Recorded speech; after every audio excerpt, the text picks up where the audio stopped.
We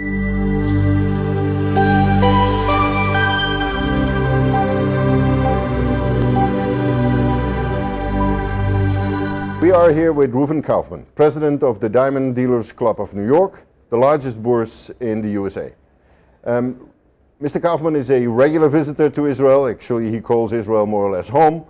And he has been participating in the various formats of the US and International Diamond Weeks here in Israel as well as in New York.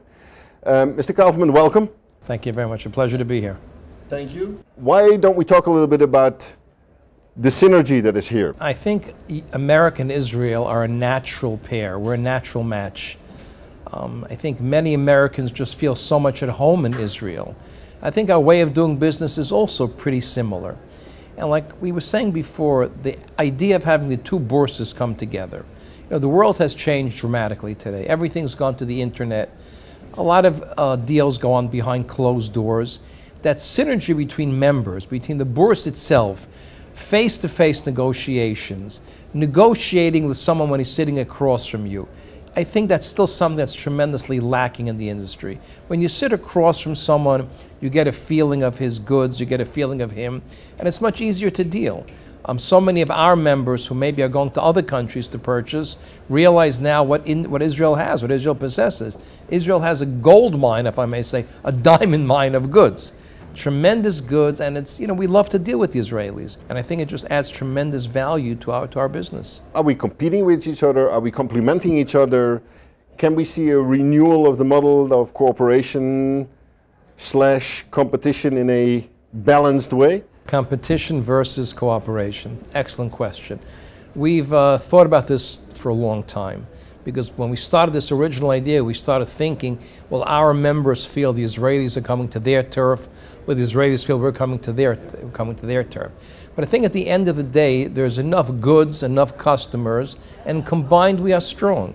When Israel and America work together, we're unified, there is enough goods to supply the rest of the world. I think just it adds to our inventory, adds to what we can supply for the American market. I think it's a tremendous idea. I think it works well. Beyond the bottom line of business that is done here, the networking function is at least as important. 100%, 100%. I think this human networking, you know, between each other is a tremendous idea. And also we learn what everyone else has, you know. You see things on RapNet, you see things on the internet goods, that's interesting. But when you see the person behind the stone, that still makes a tremendous difference. And when we go back, we have certain orders, certain calls, we'll know who we want to call. We've developed certain relationships with people that we feel very comfortable dealing with, and they with us. You know, if you want an expensive stone, person asks references on you, and he still is always wary about giving you a stone.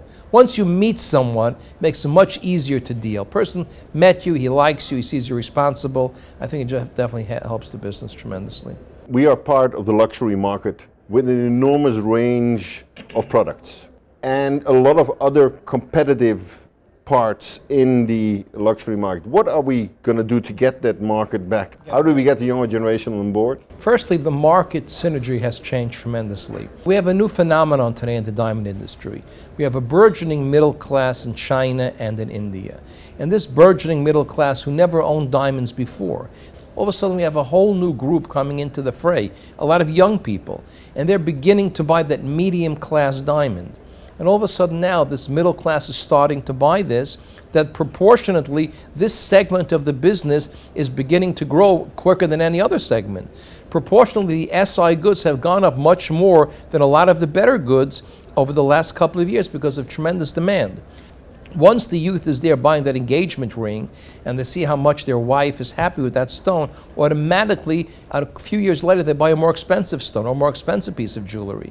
Obviously, we need more advertising because, like you said, we never had to compete this much with other luxury items. But the bottom line is, a diamond is forever. There's nothing else that you can wear for such a long time and yet increases in value. So when the woman wears something, she feels not only am I wearing something beautiful, but I'm wearing something that my husband will be happy with because it's increasing in value also. So I think we are beginning to gather the youth into the diamond industry. We always talk about reputation. We see a lot of activity in the American market to protect the reputation of the diamond jewelry supply chain. A few years ago, when this whole blood diamond came to the scene, the movie came out, everybody was petrified what's going to happen. I think it's a feather in the cap of the diamond industry, how we immediately took this seriously. The Kimberley process went into effect, and today we are virtually conflict-free. I mean, we have such good watch groups throughout Africa, monitoring all the mines, that I think that became a tremendous success. So I think the conflict end of the diamonds has been eradicated. I sell to many of the important American chains, American department stores, and none of them, interesting, not one of them has ever called me recently and said, you know, a woman asked me, is this conflict free? Because it's already accepted that every time we sell a stone, we give a Kimberley process stamp. We know where the stone came from. We know it's 100% non-conflict, and this adds to everyone's, reputation. And I think we've really captured that. And I'm really proud of our industry, because this could have been tremendously detrimental. We did not wipe it under the rug. We did not deny anything. We took the bull by the horns. We went to the mines themselves. We have a monitoring system in place. I think it's done a tremendous job in monitoring everything. What question did I not ask you?